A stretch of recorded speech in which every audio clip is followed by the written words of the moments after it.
오늘은 하나님이 없으면 나도 없다. 하나님이 없으면 나도 없다라는 제목으로 우리 하나님 말씀 함께 나누도록 하겠습니다.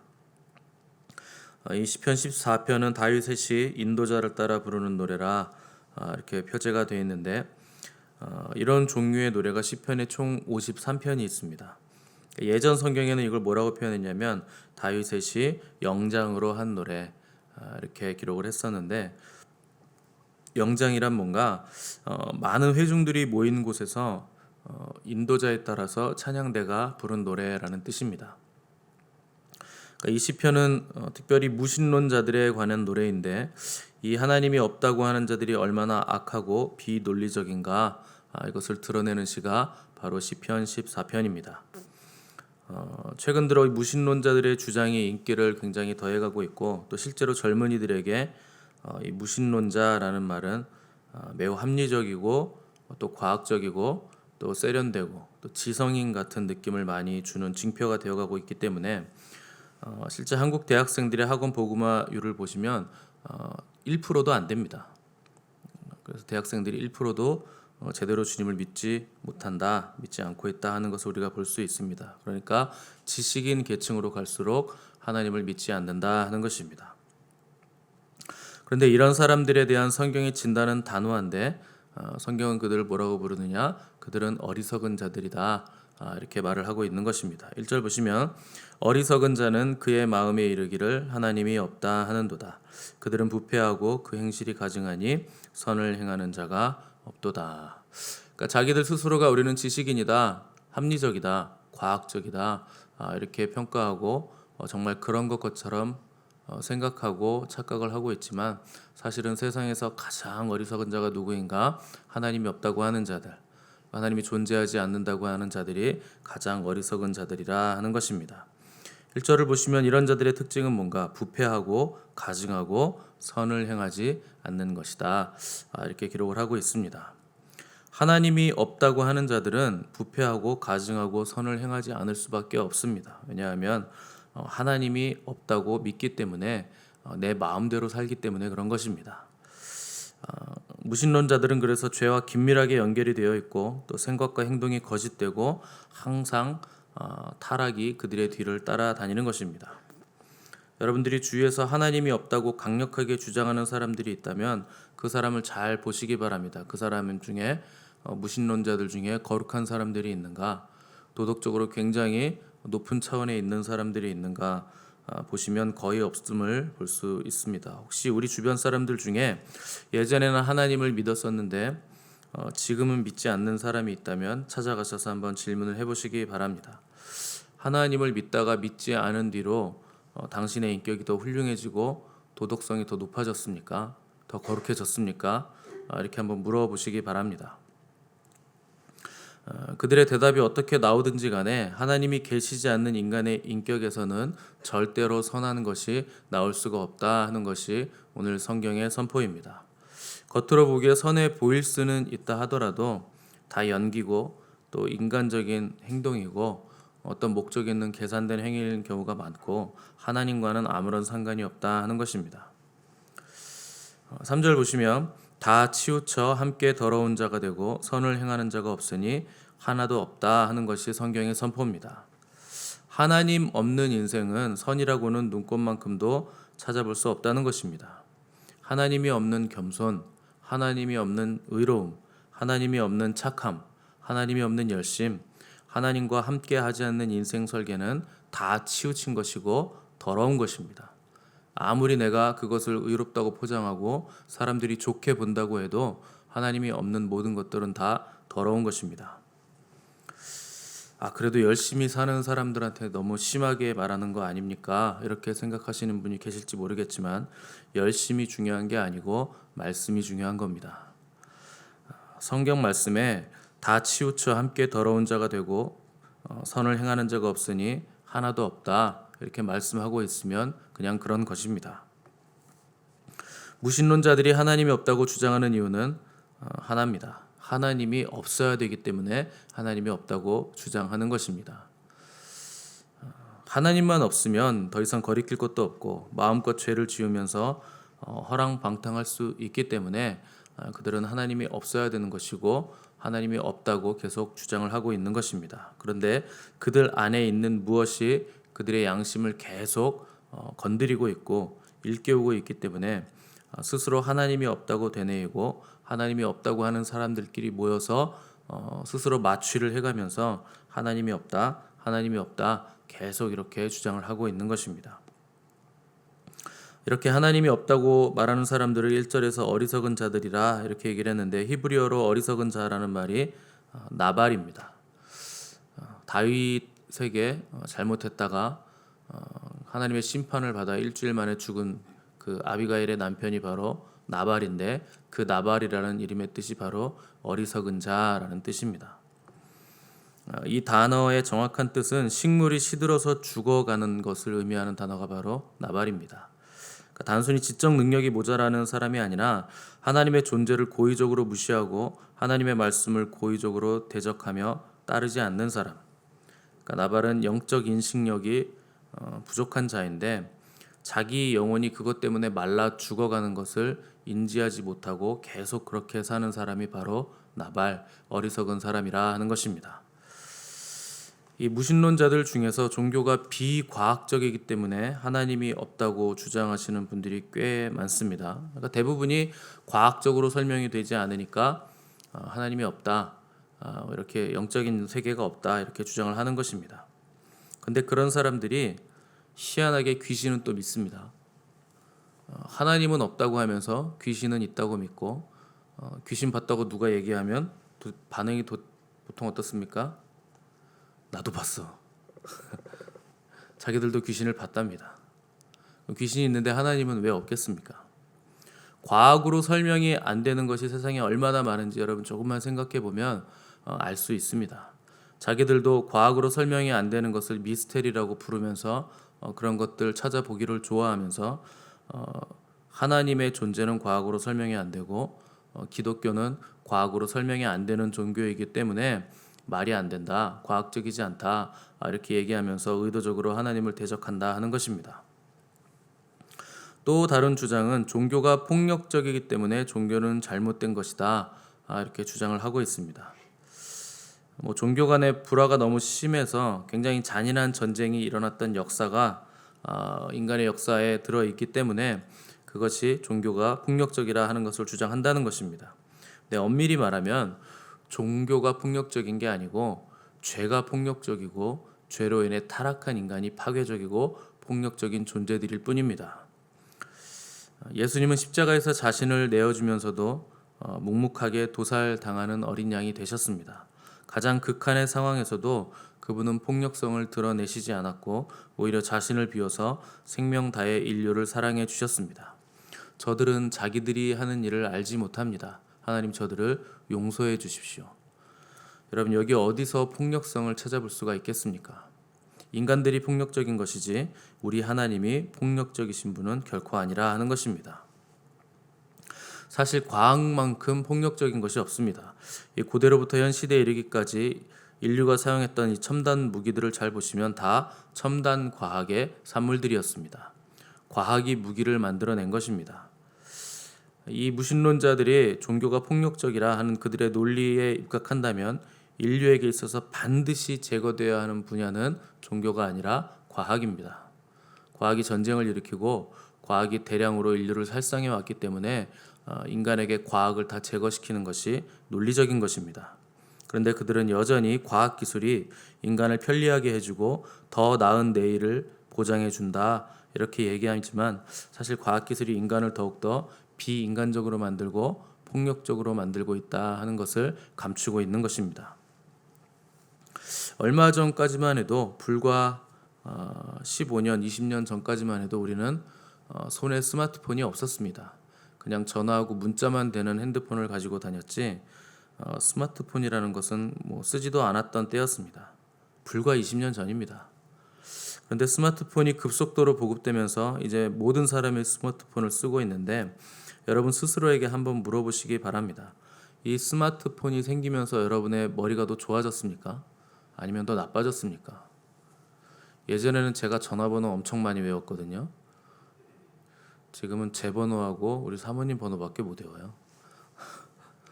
실제로 외워서 누르는 경우 거의 없습니다. 기계가 다 외워주기 때문에 인간의 머리를 오히려 퇴보시키고 있다 하는 겁니다. 또 스마트폰이 여러분의 인격을 더 훌륭하게 만들어 줬습니까? 인간을 더 나은 삶으로 인도해 줬습니까? 도덕적으로 더 훌륭해지셨습니까?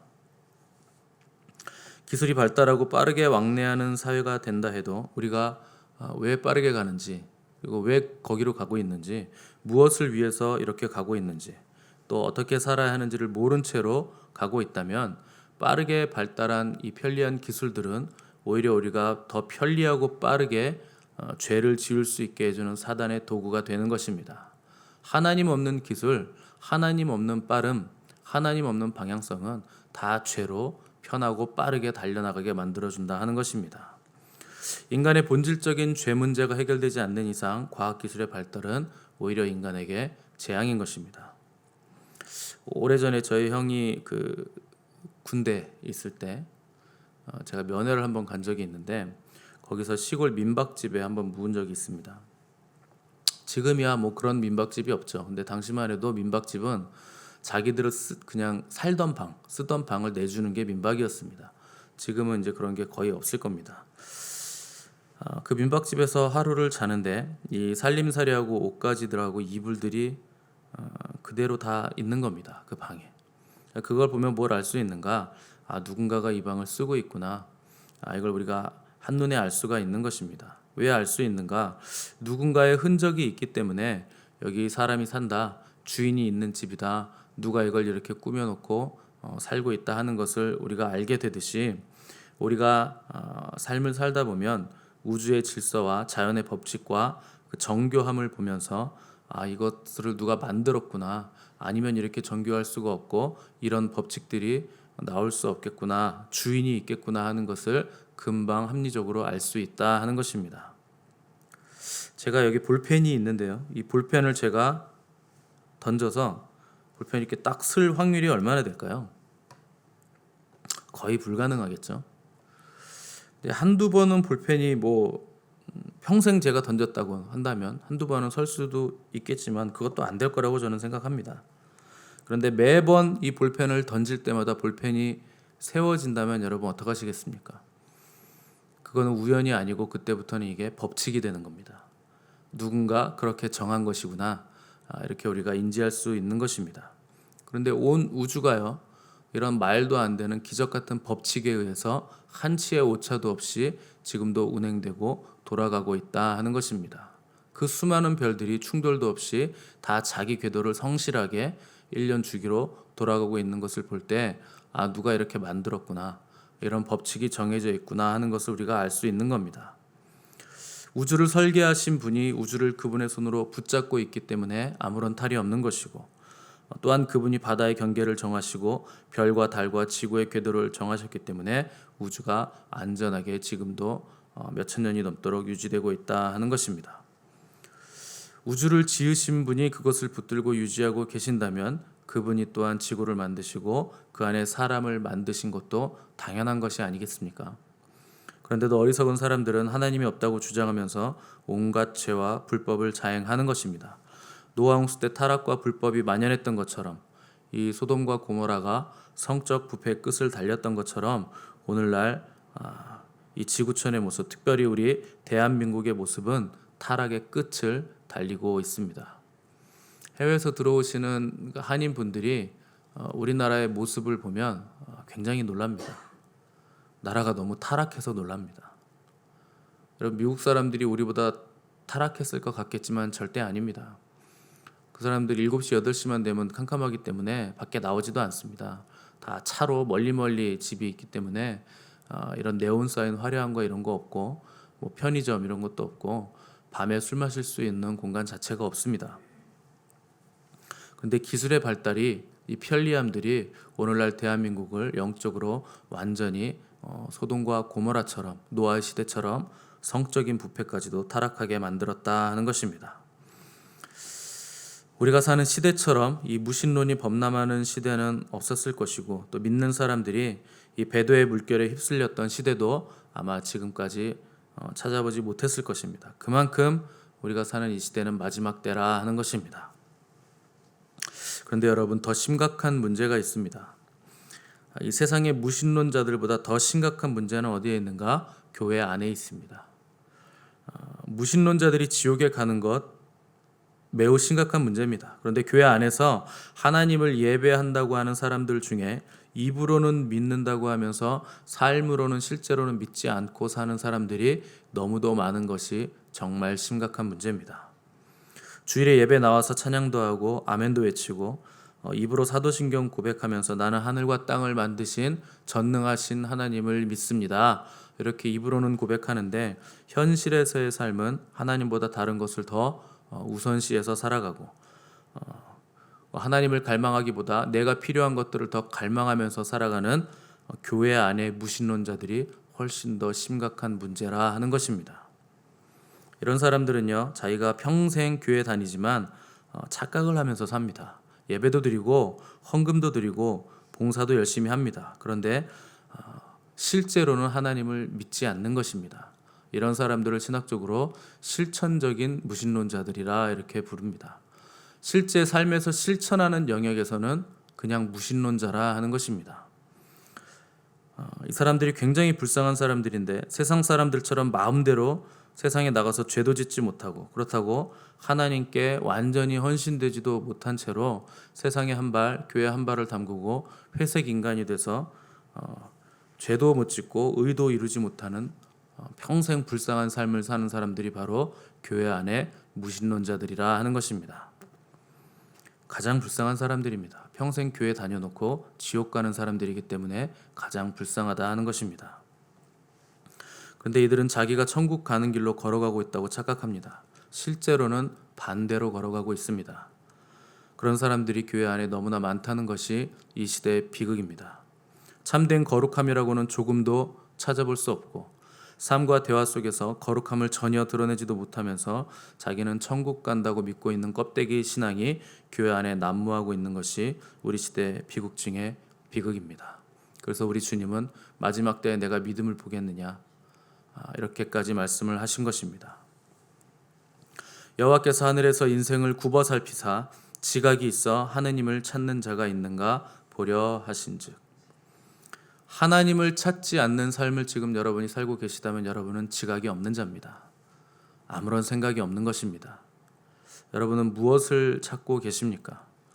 여러분, 다른 무엇보다 먼저 하나님을 찾으셔야 됩니다. 그분을 갈망하셔야 됩니다. 그분을 더 사랑하지 못해서 애가 타야 되고 그분을 더 바라보지 못해서 견딜 수 없는 마음으로 주 앞에 애통해하며 눈물을 흘리셔야 됩니다. 거룩함이 없으면 아무도 주를 보지 못합니다.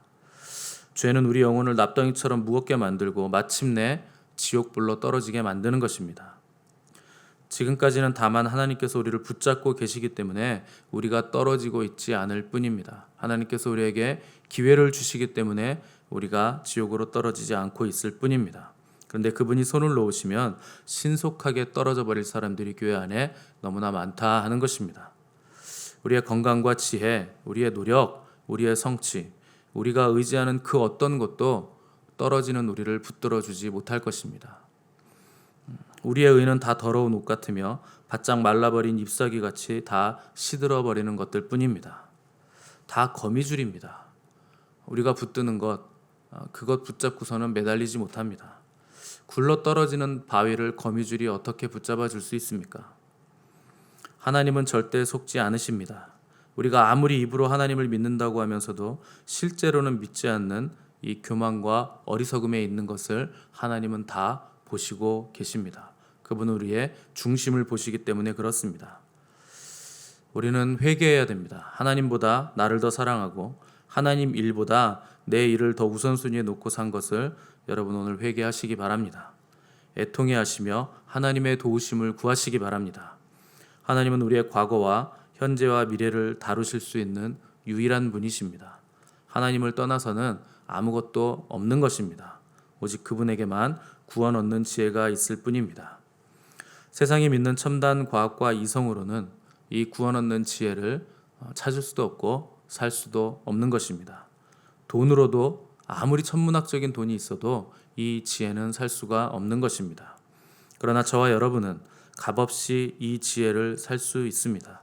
왜냐하면 그것은 주님을 믿는 모든 의로운 자들에게 하나님께서 값없이 주시는 선물이기 때문에 그렇습니다. 지금 하나님을 부르심으로 그분의 한량없는 지혜를 발견하시고 하나님 없는 삶을 버리고 하나님의 충만한 임재를 누리시는 저와 여러분 되시기를 간절히 바랍니다. 함께 기도하겠습니다.